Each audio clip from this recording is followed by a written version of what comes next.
jautājums tīklos. Kur palika jaunie krievi? Vai izrādās, ka jaunie krievi kļuva par vecajiem ebrejiem? Un kas no tā notiek?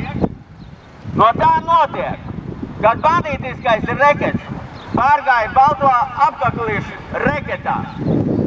Tātad, izmantojot nepilnības mūsu likumdošanā, bankas izmanto, lai tautai mauktu nost divas tādas. Konkrēti šī te māja. Cilvēki samaksāja par to dzīvokli celtniekiem. Celtniekiem ir štelsa banku. Celtnieki pazūd ar visu naudu. Un banka tāda pieprasa, lai tie cilvēki maksā vēlreiz. Tā kāda hrena pēc. Un viens no jūsu aktīvistiem šeit ir redzams. Konkrēti Ainārs Šusts, kas sadarbojās ar jums. Un par šo laiku viņš jau tautai ir noplēsis 4 miljoni 15 532 eiro. Izrādās ir arī vēl tāds triecienieks Stepanovs. Bet šoreiz apstāsimies pie Aināra Šusta. Kāpēc? Tāpēc, ka viņš bija atbraucis uz Jaunmārupu.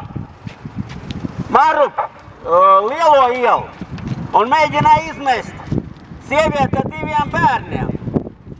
Bet tā kā mēs saulaicīgi norēģējām, tad šitas te pats izpildītājs no citas kabatas izvilk citu papīriņu.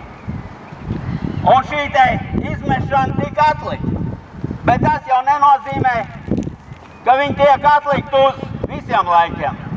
Tālāk par Suharenko, konkrēti par šīm te restitūcijām.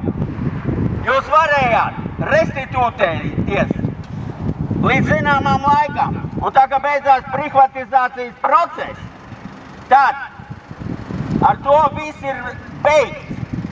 Kā teikt, Grūdovs, vilciens ir aizgājis. Bet nē, jūs nogaidījāt, kamēr tiek atrestaurētas mājas un tā tālāk. Un tikai tād pieprasījāt šīs te restitūcijas. Tā kā Kangarās neklapēja ar ausīm, tad jūs te pieslēdzāt attiecīgi ASV pārstāvu šajos jautājumos, lai viņš uzspiež. Un pēc tā mēs ļoti labi zinām arī 14. gadā, kas sponsorēja attiecīgi pie varas esošās partijas. Tas netiks aizmirsts. Man ļoti patīk žīdi. Es viņus cienu, es viņus mīlu, es no viņiem mācos. Un viņi pateica sekojošo.